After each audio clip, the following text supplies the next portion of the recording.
नमस्कार, राज की बात में आपका स्वागत है। जब राष्ट्रीय स्वाभिमान का प्रतीक भव्य श्री राम मंदिर बन रहा है और वहां भगवान श्री राम लला के प्राण प्रतिष्ठा का आयोजन किया जा रहा है, तो कुछ लोगों को चिढ़ हो रही है।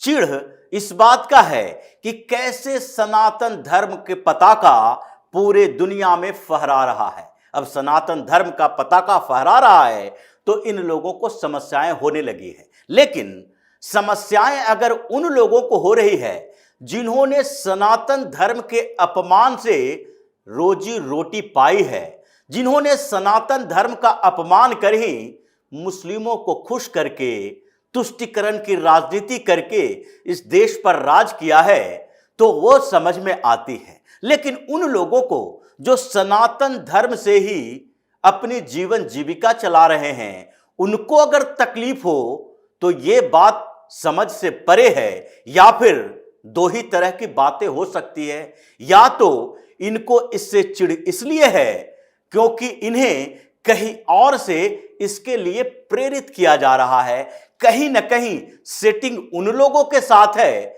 जो कि इसके खिलाफ हमेशा से रहे हैं और ये बात सामने आ चुकी है। पहले चारों पीठ के शंकराचार्यों ने यह कह दिया कि ये जो राम मंदिर का प्राण प्रतिष्ठा समारोह है, इसमें हम लोग नहीं जाएंगे। क्यों नहीं जाएंगे? क्योंकि ये धर्मशास्त्र के खिलाफ है। और धर्मशास्त्र में क्या कहा गया है कि इन लोगों के अनुसार अगर कोई मंदिर पूरी तरीके से नहीं बना हुआ है तो वहां पर प्राण प्रतिष्ठा नहीं की जा सकती है। अब ये धर्मशास्त्र की बात तो कर दिए, लेकिन ये नहीं कहे कि किन किन धर्मशास्त्रों में ऐसी बात कही गई है।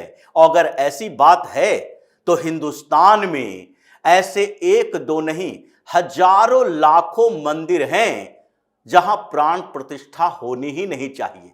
गांव गांव में अगर आप देखेंगे मंदिर का ढांचा तैयार हुआ, एक कंस्ट्रक्शन तैयार हो गया, तो उसके बाद प्राण प्रतिष्ठा कर दी जाती है भगवान की, चाहे भगवान शिव की हो या फिर भगवान राम की हो, भगवान कृष्ण की हो या किसी देवी देवता की मूर्ति की प्राण प्रतिष्ठा करनी हो। यह किया जाता है क्योंकि ये तो भव्य श्री राम मंदिर की बात है। यहां पर तो हजारों करोड़ रुपए दान में आसानी से मिल जाते हैं। लेकिन जब हम गांव गांव में ये मंदिर बनाते हैं तो वहां पर दान इतना ज्यादा नहीं मिल पाता। हमें कोशिश करनी होती है क्योंकि हमारे यहां ये मंदिरों के लिए दान न तो सरकार के तरफ से आता है और न ही सनातन धर्म के लोग इतने जागृत हैं जो कि हजारों करोड़ का कारोबार तो कर रहे हैं, मंदिर में हर जगह दान नहीं देंगे। ये मस्जिदें तो है नहीं कि यहां पर हिंदुस्तान में कुकुरमुत्ते की तरह हर मोहल्ले में जो मस्जिद दिखती है, ये मस्जिद इन लोगों के पैसे से नहीं है। क्योंकि रिपोर्ट्स तो यही कहती है, ये लोग भी यही मानते हैं कि हमारे पास पैसे नहीं हैं, हम तो कंगाल लोग हैं, सबसे पिछड़े लोग हैं, इसलिए हमें धर्म के आधार पर रिजर्वेशन दो। इन लोगों को पैसा जो आता है उसको कहते हैं पेट्रो डॉलर। ये सऊदीया का फंड है। सऊदी अरबिया और अरब के दूसरे जो तेल उत्पादक देश हैं, जहां के शेख तेल बेच बेचकर करोड़ों डॉलर में कमाई करते हैं, वो पेट्रो डॉलर, पेट्रोलियम से पैदा किए हुए डॉलर का इस्तेमाल भारत में मस्जिद बनवाने में करते हैं, कन्वर्जन के लिए इन मुल्ला मौलानाओं को पैसा देने में करते हैं। लेकिन हमारे यहां तो ऐसा नहीं होता। इसलिए जब सैकड़ों हजारों मंदिरों को देखेंगे तो वहां पर एक ढांचा बनता है, एक फ्लोर बन जाता है, पूरा मंदिर निर्माण धीरे धीरे होता है, प्राण प्रतिष्ठा हो जाती है। ये धर्म का ज्ञान अगर ये शंकराचार्य दे रहे हैं तो इनको बताना चाहिए कि हजारों लाखों मंदिरों में प्राण प्रतिष्ठा ईश्वर की नहीं होनी चाहिए। जहां पर पूर्ण मंदिर नहीं बना है, जैसे भव्य श्री राम मंदिर की बात है, इसे बनने में अभी 10-11 महीना पूरी तरीके से बनने में समय लगेगा। लेकिन क्या वहां पर जो राम भक्त हैं उन्हें भगवान श्री राम के, राम लला के दर्शन करने के लिए अभी और इंतजार करना चाहिए? जो कि इतने सालों से इंतजार कर रहे हैं। उस समय ये शंकराचार्य कहां बैठे हुए थे? जब टेंट में भगवान श्री राम की मूर्ति लगी हुई थी, उस समय इन लोगों ने सवाल नहीं उठाया। उस समय कहां बैठे हुए थे? जब इन्हें बाबरी मस्जिद के विध्वंस के बाद वहां पर भगवान श्री राम का स्थान है, वो मंदिर बनना चाहिए, इसके लिए पक्षकार के तौर पर सुप्रीम कोर्ट में पेश होने के लिए कहा गया था। इन लोगों ने हाथ खड़ा कर दिया था। लेकिन आज ये क्या कह रहे हैं? अलग अलग जो शंकराचार्य हैं उनका बयान देखिए, ये पता चलेगा कि इन लोगों ने क्या किया है। अब स्वामी निश्चलानंद जो कि शंकराचार्य हैं पूरी मठ के, उन्होंने पिछले दिनों क्या कहा था कि हम वहां पर जाकर क्या करेंगे, वहां पर जाने की जरूरत क्या है, हमें तो वहां सिर्फ जाकर तालियां बजानी होगी। वहां पर तो प्रधानमंत्री नरेंद्र मोदी का कार्यक्रम है। अगर प्रधानमंत्री नरेंद्र मोदी का कार्यक्रम है तो आपको वहां पर जो बुलाया गया है वो सनातन धर्म के एक पीठ के प्रमुख के तौर पर बुलाया गया है। लेकिन आप अलग अलग बातें कर रहे हैं। हालांकि ये सेटिंग कैसे थी इन चारों की, ये तो कांग्रेस के नेताओं ने ही भंडाफोड़ दिया। जब इन लोगों ने ये कहा कि हम वहां पर नहीं जाएंगे क्योंकि अर्धनिर्मित मंदिर में प्राण प्रतिष्ठा धर्मशास्त्र के खिलाफ है, हम मोदी विरोधी नहीं है, ये शब्द भी उन्होंने बोला क्योंकि उन्हें पता था कि जैसे ही ये बात कहेंगे ये सवाल तो उठेगा कि आप पीएम मोदी का विरोध कर रहे हैं। और वास्तविकता भी यही है कि कार्यक्रम से हटके जिस तरह आप हथियार बन गए, वो तो यही कहता है कि आप मोदी विरोध में ही ऐसा कर रहे हैं और कांग्रेस के लिए एक टूल का काम कर रहे हैं जो आपके सपोर्ट में आए हुई है। और जब इन लोगों को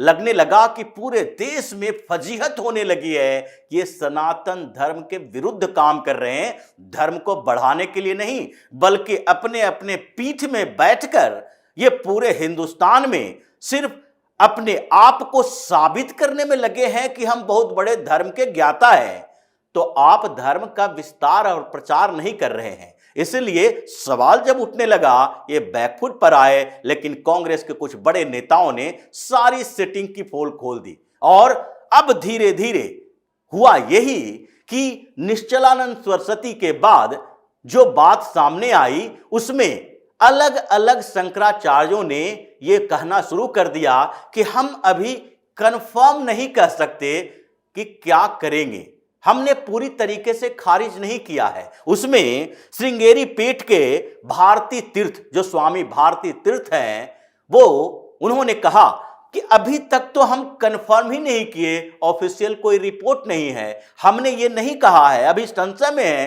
कि हम वहां जाएंगे कि नहीं। लेकिन दूसरे तरफ जो सदानंद सरस्वती हैं द्वारिका पीठ के, उन्होंने भी कहा कि इस मुद्दे पर अभी हमने ऑफिशियली कोई स्टेटमेंट जारी नहीं किया है, आधिकारिक तौर पर हमने कुछ नहीं कहा है, इसलिए ये जो खबरें चल रही है ये खबरें सही नहीं है कि अभी हमने डिनाई कर दिया। लेकिन ये खबरें चल रही थी तो उस समय आप कहां थे? क्योंकि आप ही के बीच से एक आए थे स्वामी अविमुक्तेश्वरानंद, और ये स्वामी अविमुक्तेश्वरानंद जो हैं वो हैं ज्योतिर्पीठ के शंकराचार्य उत्तराखंड के। और ज्योतिर्पीठ के शंकराचार्य ने एक प्रेस कॉन्फ्रेंस किया था, उसमें कहा था कि हम चारों शंकराचार्यों ने बैठक की है और हम वहां जाने से इनकार कर रहे हैं। इनकार इसलिए कर रहे हैं क्योंकि वहां अभी मंदिर पूरी तरीके से बना नहीं है, धर्मशास्त्र के खिलाफ है, और हम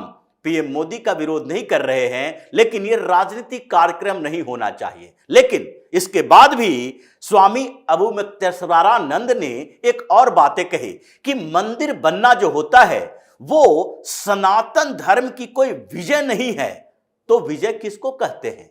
अगर 500 साल तक एक जगह जो हमारे लिए राष्ट्रीय स्वाभिमान का प्रतीक, धार्मिक स्वाभिमान का प्रतीक था, वो कैद में है और उसे मुक्ति मिली, वहां पर अभी हम पताका फहरा रहे हैं, तो इसे विजय नहीं कहेंगे तो आपकी नजर में विजय है क्या? लेकिन ये बैकफुट पर आए तो कांग्रेस वहां से इनकी पोल खोलना शुरू कर दिया, क्योंकि इन लोगों ने जैसे ही कंफ्यूजन दिखाया कांग्रेस के नेता सामने आने लगे और सुप्रिया श्रीनेत जो कांग्रेस की प्रवक्ता राहुल गांधी की चहेती है, चहक चहक कर सामने आई और चारों शंकराचार्यों की फोटो के साथ बड़े बड़े पोस्ट लिखे। उसमें इनकी इतनी सराहना की गई जैसे मानो सनातन संस्कृति के प्रचार प्रसार और सनातन धर्म के विकास में सबसे बड़ी भूमिका सिर्फ इन्हीं की रही है।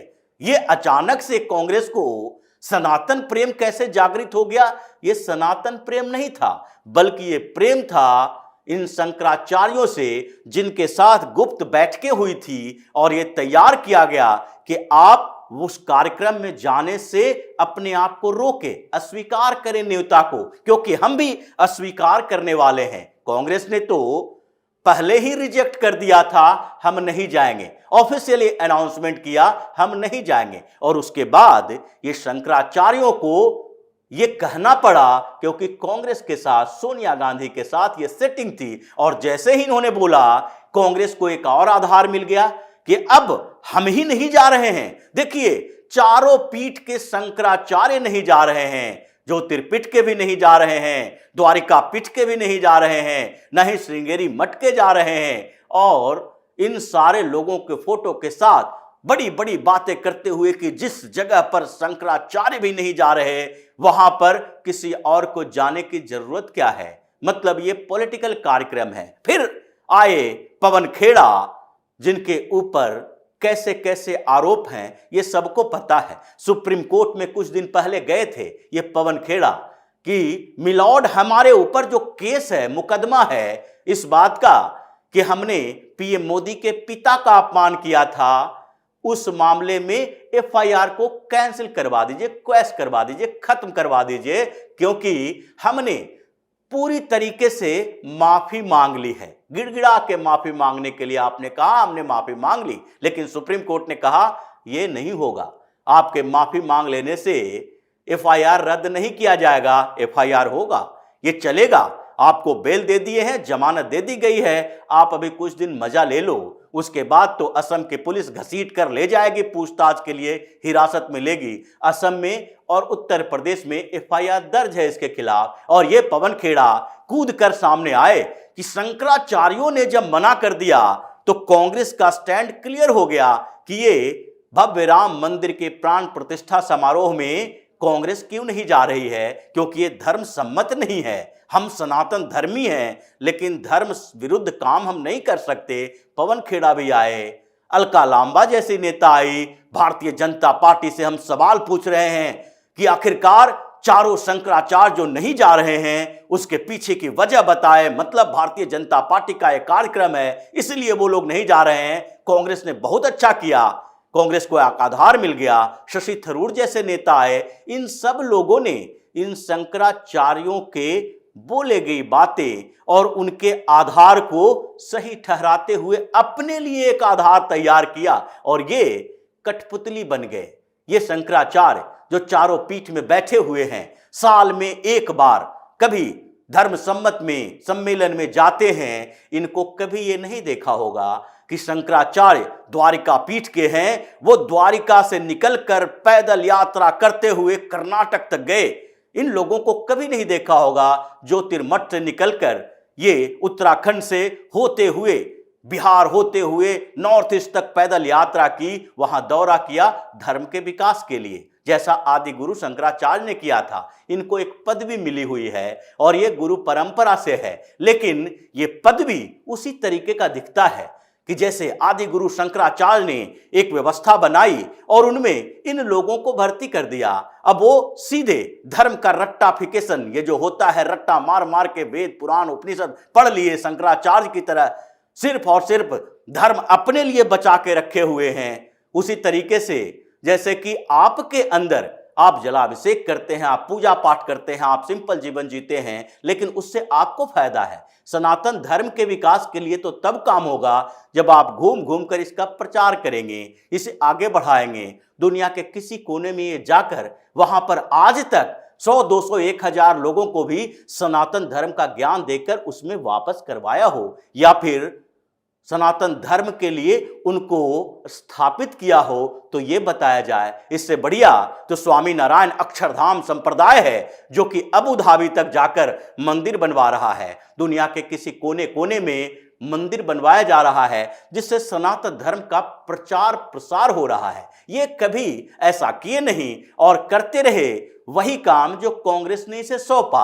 आज फिर से वही काम कर रहे हैं। लेकिन जब हंगामा शुरू हुआ तो उसके बाद पवन खेड़ा आए और कहते हैं ये भारतीय जनता पार्टी के आईटी सेल वालों ने शंकराचार्यों तक को नहीं छोड़ा, उन्हें बदनाम करने की कोशिश की जा रही है। तुम लोगों की सेटिंग के कारण ही 70 सालों में हिंदू पूरी तरीके से शीत गृह में चले गए थे। किसी की आवाज नहीं निकल रही थी कि हम कैसे अपने धर्म के बारे में कुछ बात करें, क्योंकि सेकुलरिज्म इनके कंधों पर एक बोझ की तरह डाल दिया गया था। इनको लगने लगा था कि सनातन धर्म का मतलब केवल और केवल त्याग होता है।